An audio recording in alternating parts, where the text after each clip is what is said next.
Dilution.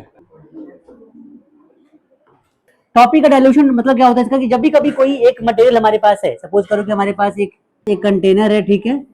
इस container में हमने यहाँ पे कुछ एसिड ऐड कर रखा है, ठीक है। सुनना, इस एसिड्स के कॉन्सेंट्रेशन को मुझे कम करना है। क्या करना है? कॉन्सेंट्रेशन को कम करना है। तो उस प्रोसेस को बोलते हैं डाइल्यूशन। क्या लिखेंगे हम यहाँ पे, मतलब इसका कि reducing the concentration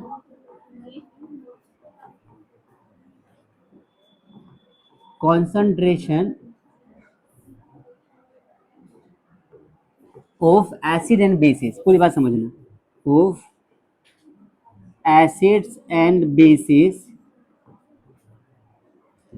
per unit volume by mixing water is called dilution. बात समझ में आ गई सबको? बच्चों सुनो, कि किसी भी एसिड और बेस की कॉन्सेंट्रेशन को अगर मैं वीक बनाता हूं, कमजोर करता हूं, तो उस प्रोसेस को हम नाम देते हैं डाइल्यूशन। होगा कैसे? दो कंडीशन से। हमारे पास एक कंटेनर लिया हमने, ठीक है। इस कंटेनर में हमने कुछ यहाँ पे एसिड डाल रखा है और मुझे इसको डाइल्यूट करना है। मैंने क्या कर दिया, आपको दो केस बना के देता हूँ, समझना पूरी बात ध्यान से, एग्जाम में इस पे क्वेश्चन बनता है। ये पार्ट ए है, ठीक है, ये पार्ट ए है, ये पार्ट बी है। ये एसिड है, एक में मान लो मैंने वाटर ले लिया, एक में क्या ले लिया? वाटर, और एक में मैंने क्या डाल दिया?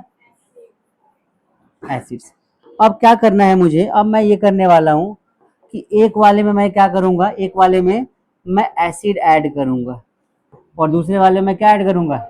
वाटर ऐड करूंगा। अब तुम्हें ये समझना चाहिए कि कौन सा प्रोसेस एक्चुअली सही है, वाटर में एसिड ऐड करना या एसिड में वाटर ऐड करना।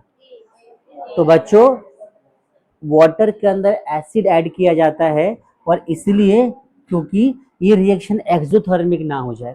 ये एसिड है, तुम वाटर ऐड करोगे तो यहाँ पे एक्सोथर्मिक रिएक्शन होगा। अब एक्सोथर्मिक रिएक्शन होने की वजह से क्या हो जाएगा कि बहुत ज्यादा यहाँ पे हीट जनरेट होगी, और हीट से क्या हो जाएगा? हार्म हो जाएगा, आपको आग लग जाएगा, जल जाएगा। तो this process is not followed, this is followed by drop wise, क्या? Drop wise acid is added. बात समझ में आ गई भाई? क्या करते हैं?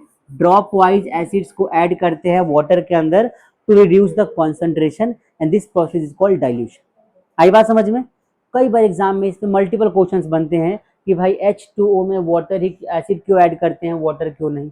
तो एक्सोथर्मिक रिएक्शन ना हो, हार्म ना हो, इसीलिए। पहली बात तो कई बार क्वेश्चन इस पे ऐसा ही बनता है क्या कि भाई H2O, ड्राई HCl या ड्राई एसिड अपना इफेक्ट क्यों नहीं दिखाता? तो ड्राई फॉर्म में है तो इफेक्ट दिखाएगा ही नहीं, आयंस तो ब्रेक नहीं होंगे उसके। जब आयंस ब्रेक नहीं होंगे तो हाइड्रोजन नहीं बनेगा, हाइड्रोजन नहीं बनेगा तो एसिड अपना काम ही नहीं करेगा।